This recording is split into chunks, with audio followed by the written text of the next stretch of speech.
Pakistan news. Bharat से सटी सीमा पर पाकिस्तान ने क्यों रोका जीपीएस सिग्नल? कोई बड़ी साजिश तो नहीं है? इस वीडियो के माध्यम से हम आपको बताएंगे कि क्या है मामला। चलिए देखते हैं। जैसा कि आप जानते ही होंगे, जब कोई देश किसी पर्टिकुलर एरिया में कोई परीक्षण करता है या कोई स्ट्राइक करता है या कोई अभ्यास करता है, तब ऐसा होता है।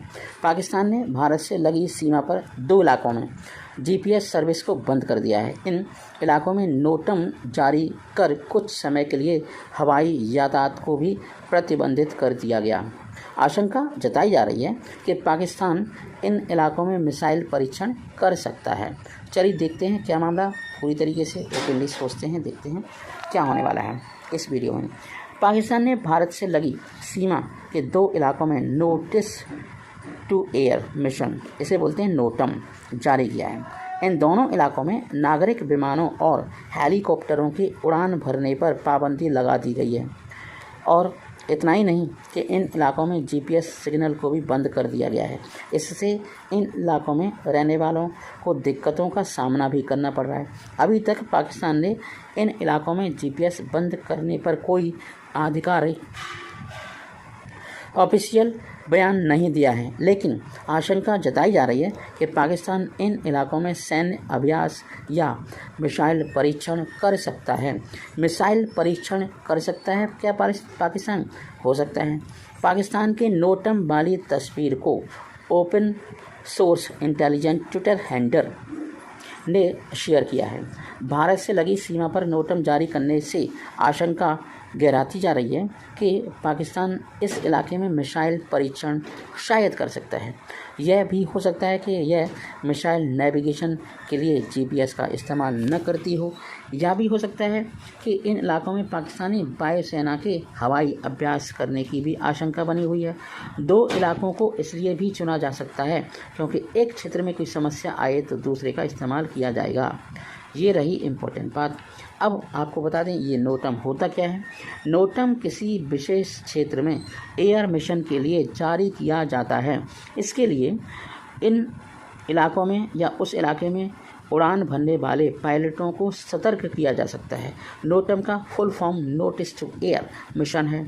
इसमें उस इलाके में उड़ान संचालित करने से संबंधित आवश्यक जानकारी होती है। यह किसी विशेष हवाई क्षेत्र को उड़ान को रोकने के काम में भी आता है। इसे हवाई क्षेत्र से संबंधित देश जारी कर सकता है। नोटम अंतर्राष्ट्रीय स्तर पर प्रभावी होता है। जय हिंद, जय भारत। भारतीय ट्रेन में 55 साल तक नहीं था टॉयलेट, तो फिर क्या करते? जानिए फिर क्या करते थे यात्रीगण। अब बात करते हैं नेक्स्ट चीज़ की कि 1853 में चली थी पहली भारतीय ट्रेन। साल 1853 में भारत में पहली बार ट्रेन चलाई गई थी। क्या आपको इसकी जानकारी है? चलिए नेक्स्ट देखते हैं। शुरुआत में नहीं थी ट्रेन में टॉयलेट। आपको जानकर बड़ा आश्चर्य होगा कि जो आज आप टॉयलेट देखते हैं, वॉशरूम देखते हैं ट्रेन के अंदर, वो पहले नहीं था। शुरुआती ट्रेनों में टॉयलेट नहीं था। तो फिर क्या था? फिर कैसे? 55 साल तक बिना टॉयलेट सफ़र करते रहे यात्री। ट्रेन में टॉयलेट न होने का सिलसिला 55 साल तक चलता रहा। और जब ट्रेन में टॉयलेट नहीं होता था तो लोगों को बड़ी समस्या होती थी, कहाँ पर वॉशरूम जाएं। ट्रेन में जब यात्रियों को सोच लगती तो उन्हें तब तक अपने पेट दबाकर बैठे रहना पड़ता जब तक कोई स्टेशन नहीं आ जाता। अजीब स्थिति थी। ओखिल चंद्र सेन ऐसे शख्स थे जिनकी वजह से भारतीय ट्रेनों में टॉयलेट लगाने की शुरुआत हुई। ओखिल चंद्र सेन, इनका नाम आप याद रखिए।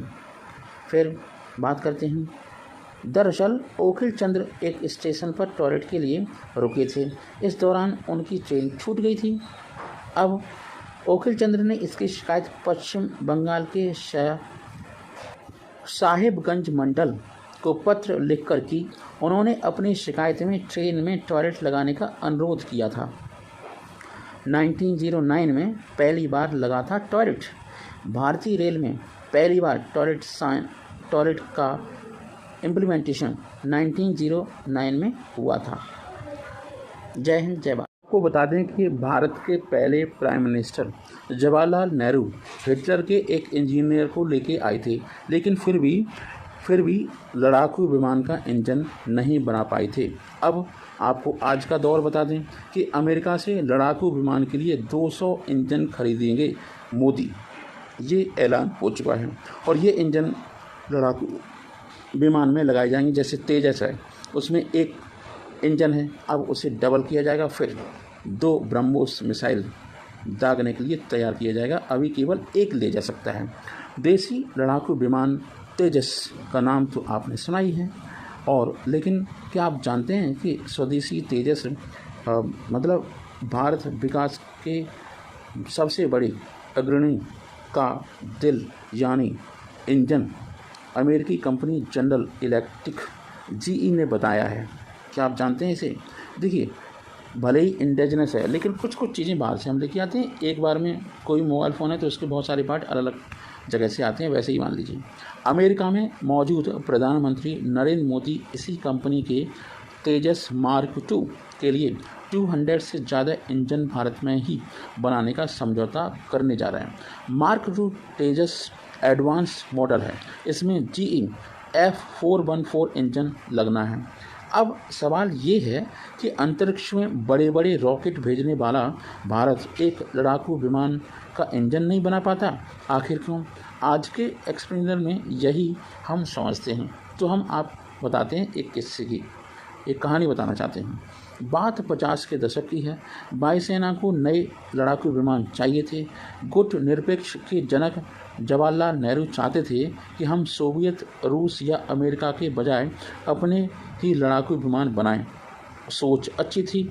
सरकारी कंपनी हिंदुस्तान एरोनॉटिक्स लिमिटेड यानी हॉल तब विमान का ढांचा तो बना लेती थी लेकिन इंजन उसके बूते से बाहर था। अब बताओ, किसी भी व्यक्ति के अंदर में बॉडी तो हो लेकिन हार्ट ना हो तो व्यक्ति किसी मतलब का नहीं। वैसे ही आपका इंजन ना हो और बॉडी हो तो कोई मतलब नहीं।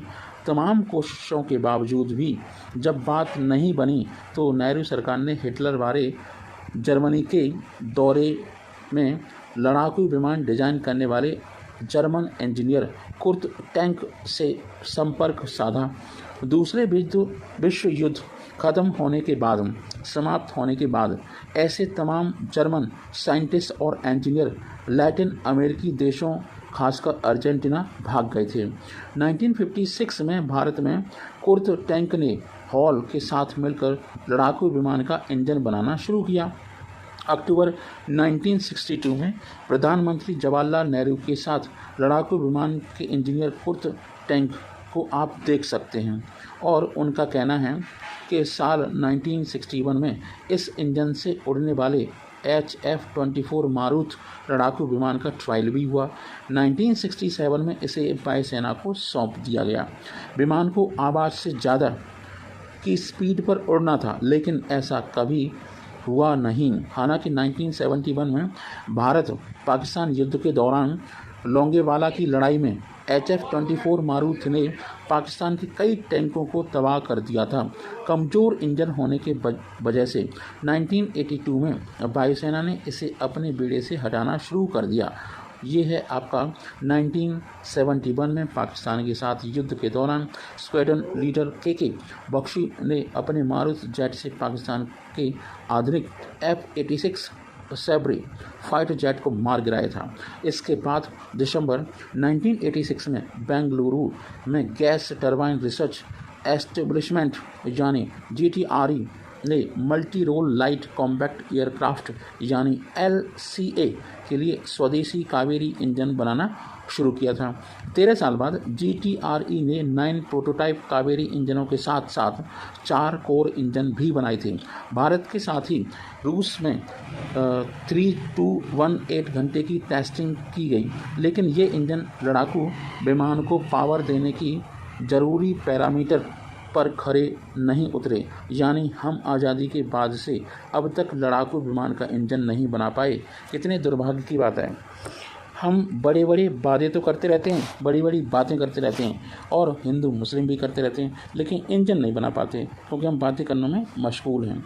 हम बड़े बड़े रॉकेट बना रहे हैं लेकिन ऐसा क्या है कि हम लड़ाकू विमान का इंजन नहीं बना पा रहे? क्या रीज़न है? चलिए बताते हैं।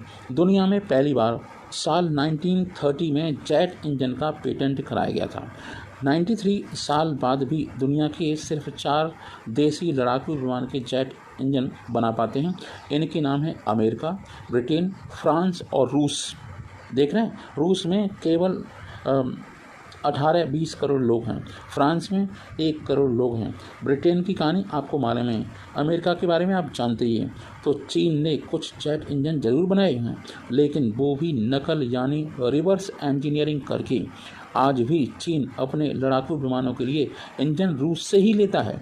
लड़ाकू विमान का इंजन बनाना कितना पेचीदा है, कितना मुश्किल है, इसे हम सबसे ज़्यादा उड़ान भरने वाले बोइंग 747 जैसे नागरिक विमान के इंजन से समझ सकते हैं। इसके एक इंजन में 40,000 कल पुर्जे होते हैं, समझ रहे हैं आप, और कितने हज़ार मुर्गे मार दिए जाते हैं इंजन की टेस्टिंग में। यह 1400 डिग्री सेल्सियस तक गर्म हो जाता है। वहीं लोहा पिघलने के लिए 1538 डिग्री सेल्सियस तापमान की ज़रूरत होती है। ऐसे में इन पुर्जों को काम का बनाए रखना बड़ी चैलेंज होता है, बहुत ही बड़ा। DRDO के पूर्व प्रमुख डॉक्टर S क्रिस्टोफर के मुताबिक 2 वजह से यह तकनीक कुछ देशों के तक ही सीमित है। क्या कारण है? नंबर 1, जिन देशों के पास लड़ाकू विमान का इंजन बनाने की टेक्निक है, उसे उन्होंने बरसों की मेहनत के बाद हासिल की है। ऐसा तो नहीं आसानी से मिल गई है। इसे बनाने वाली कंपनी को कई देशों की सिविल और मिलिट्री फंडिंग मिली, पैसे मिले। जब किसी के पास पैसे हों तभी तो रिसर्च करेगा। वहीं कोई नया देश इस तकनीक पर काम करता है तो वहाँ कोई भी इन्वेस्ट करने को तैयार ही नहीं होता। प्राइवेट कंपनियों को लगता है कि जेट इंजन बनाना आसान नहीं है, ऐसे में वह भी दूर भागते हैं। 2 बात क्या है, सरकारें अलग अलग वजह से लगातार ऐसे प्रोजेक्ट पर सपोर्ट नहीं करती। एक तरफ तकनीकी चुनौतियां हैं तो दूसरी तरफ कंपनियों का दबाव, यानी सिर्फ तकनीक की कमी का ही मामला नहीं है, यहाँ पर सरकार की मंशा भी काफ़ी मायने रखती है। मतलब कोई उस टेक्निक को देना ही नहीं चाहता, नहीं तो सब घर में थोक के भाव जेट इंजन बना डालेंगे। डील हो जाएगी तो अमेरिका के GE F414 इंजन का इस्तेमाल भारत कहाँ करेगा, देखते हैं। जनरल इलेक्ट्रॉनिक का GE F414 मौजूदा तेजस में लगे GE F404 का एडवांस वर्जन है। यह इंजन आधुनिक अमेरिकी लड़ाकू विमान F/A-18 हॉर्नेट में भी लगा है। इसका इस्तेमाल अमेरिकी नेवी करती है। भारत तेजस के अगले वर्जन तेजस मार्क 2 में GE F414 इंजन लाएगा। रिपोर्ट्स के मुताबिक अमेरिका के डील के साथ अमेरिका के साथ 80% टेक्नोलॉजी ट्रांसफ़र करने को तैयार है। अगर यह डील होती है तो जनरल इलेक्ट्रिक और हॉल मिलकर भारत में GE F414 टर्बोफैन इंजन बनाएंगे तो भारत की हो जाएगी बल्ले बल्ले। इस जेट इंजन को भारत में बने तेजस मार्क 2 लड़ाकू विमान में लगाया जाएगा और कुछ इंजन बनाने के बाद विदेशों में भी बेचे जाएंगे। भारत में इसका प्रोडक्शन शुरू होने के बाद भारतीय नौसेना के लिए तेजस मार्क 2 के साथ ही एडवांस्ड मीडियम कॉम्पैक्ट एयरक्राफ्ट यानी AMCA और स्वदेशी twin engine deck based fighter यानी TEDBF में भी इंजन का इस्तेमाल होगा। 2010 में GE को जेट इंजन का ज़्यादा पावरफुल वर्जन F414 सप्लाई करने के लिए चुना गया था। GE पहले ही तेजस लड़ाकू विमान के लिए हमें F404 इंजन की सप्लाई करती है। अब तक 83 तेजस लड़ाकू विमान में F404 इंजन का इस्तेमाल हो रहा है। तो आपको बता दें कि ये बहुत ही दमदार इंजन है और इससे भारत में जेट बनाने की प्रक्रिया काफ़ी इम्पोर्टेंट हो जाएगी। जनरल इलेक्ट्रॉनिक के साथ भारत की डील इतनी अहम क्यों है? जानकार बताते हैं कि अमेरिका इस डील के माध्यम से भारत की रूस पर सैन्य निर्भरता को प्रतिबंधित करना चाहता है। अभी भारत आधे से ज़्यादा की मिलिट्री सप्लाई के लिए 60% रूस पर निर्भर है। भारत दशकों से लड़ाकू विमान से लेकर टैंक, परमाणु पनडुब्बी विमान, वाहक पोत रूस से खरीदता आ रहा है। भारत के 70 से 85% सैन्य साजो सामान के जितने भी उपकरण हैं वो रूसी हैं। इससे भी महत्वपूर्ण बात यह है कि इस डील को एशिया में चीन की डोमिनेंस यानी उभार के काउंटर बैलेंस के रूप में भी देखा जा रहा है। अमेरिका के पूर्व national security adviser NSA Daniel Silverberg कहते हैं कि अमेरिकी प्रशासन का ऑब्जेक्टिव साफ है कि वह भारतीय मिलिट्री को चीन विरोधी स्ट्रेटेजी के लिए मजबूत करना चाहता है। अमेरिकी think tank centre for strategic and international studies के रिसर्च ओरोसो भी इसी तरह की राय रखते हैं। उन्होंने कहा है कि भारत एकमात्र ऐसा देश है जो विश्वास करने के लिए बाध्य है, विश्वास कर सकते हैं, जो वास्तव में चीन के साथ लड़ रहा है। ऐसे में अमेरिका के लिए भारत सबसे अहम साबित हो सकता है। यही वजह है कि जिस तकनीक को अमेरिका ने नाटो देशों के साथ भी साझा नहीं किया है, उसे अब भारत के साथ साझा करने जा रहा है। हुई ना मोदी की ताकत, दमदार बात। भारत ने अगले 2 दशकों में अपनी वायुसेना और नौसेना के लिए 350 से अधिक लड़ाकू जेट बनाने का टारगेट रखा है।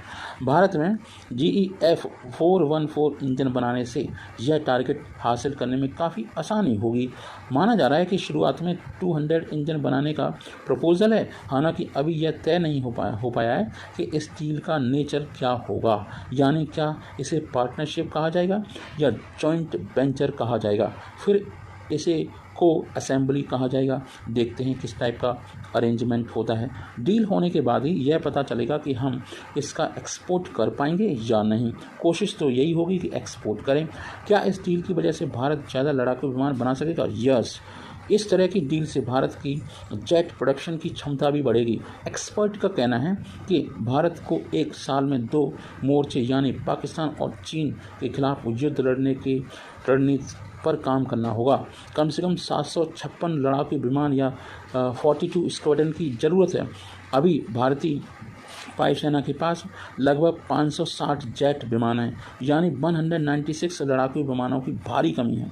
क्या अमेरिका के अलावा भी भारत दूसरे देशों के साथ इस तरह के इंजन बनाने की डील कर रहा है? हाँ, जनरल इलेक्ट्रॉनिक के अलावा भारत यूरो जेट, जेट 200 और क्लोमोव RD-33 जैसे अन्य इंजनों की डील पर भी बातचीत कर रहा है। हालांकि F414 को इसलिए चुना गया है क्योंकि GE ने परफॉर्मेंस, वेरिएबिलिटी, कास्ट और टेक्नोलॉजी के ट्रांसफ़र के लिहाज से सबसे बेहतर डील पेशकश की थी। जय हिंद, जय भारत।